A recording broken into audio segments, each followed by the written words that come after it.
Imagine this: you are having breakfast, sipping your morning coffee, and suddenly you are forced to leave everything behind forever.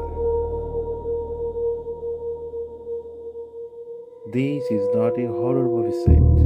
This is not a fictional story. This is a real town hidden in the heart of America. A town that has almost vanished from this map. Right in front of me is a general store. The door is half open. It's unbelievable. The shelves are still filled with products. On the counter lies an old newspaper. Leaving the store, I start walking toward the school. Inside the bus, my heart sinks. The seats are torn, but in one corner lies a small child backpack.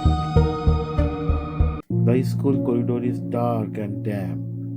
Every step echoes with sound of broken glass. On the classroom backboard, the chalk written equations are still clear.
And don't forget to subscribe.